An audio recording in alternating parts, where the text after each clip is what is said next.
विद्वान मैंने कहा भागवत का वक्ता कैसे होना चाहिए? एक भगत जी बैठे कह रहे आपके जैसा होना चाहिए। भागवत जी कहते हैं, बोलो राधे राधे, और प्रेम से बोलो।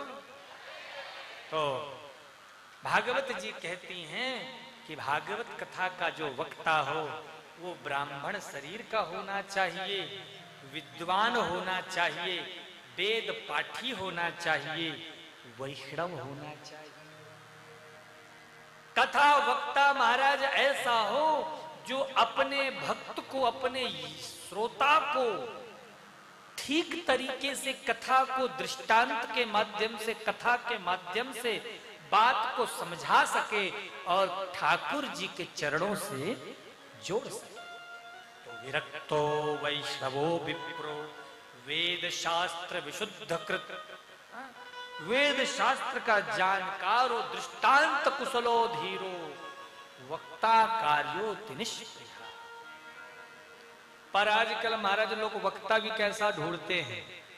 ऐसा वक्ता ढूंढते हैं जिससे ये तो हो जाए कि कथा हो गई, लेकिन क्या कथा हुई ये पता न चलने पाए।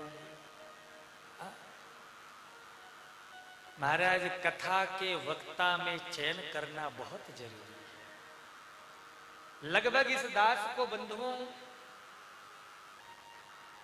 आप सब गवाह हो, साक्षी हो, लेकिन लगभग 24 वर्ष हो चुके हैं कथा सुनाते। और आपके ये टाटा नगर जमशेदपुर की ये जो कथा है ये 493वें नंबर की कथा है, 493 ये कथा। लेकिन इतनी कथा गाने के बाद भी अभी भी हमें लगता है कि हम कथावाचक नहीं बन पाए।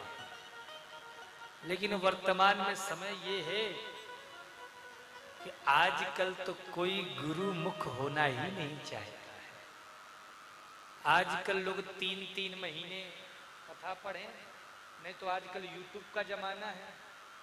आजकल यूट्यूब का जमाना आ गया हमारा। जब हम कथा करते तब उस समय तो ये चलता ही नहीं था, मोबाइल इत्यादि।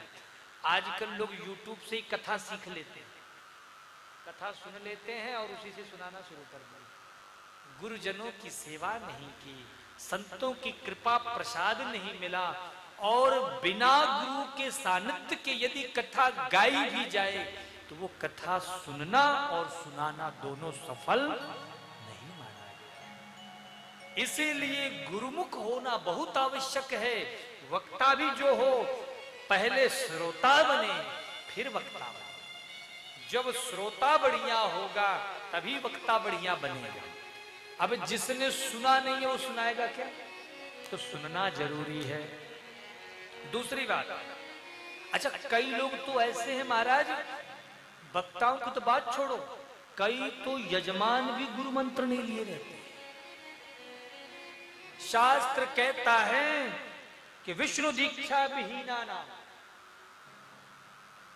भगवान की दीक्षा के बिना यदि आप कथा सुनते हो तो इसका मतलब आप कथा की चोरी कर रहे हो। इसलिए सबसे पहले गुरुमुख होना चाहिए।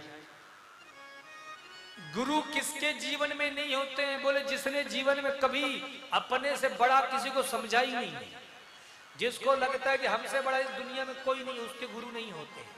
और जिसने आत्मसमर्पण कर दिया हो उसके जीवन में गुरु तुरंत हो जाते हैं। तो अपने से श्रेष्ठ जहां कहीं आपको दिख जाए तुरंत शरणागति ले लो और तुरंत नाम दीक्षा ले लेनी चाहिए।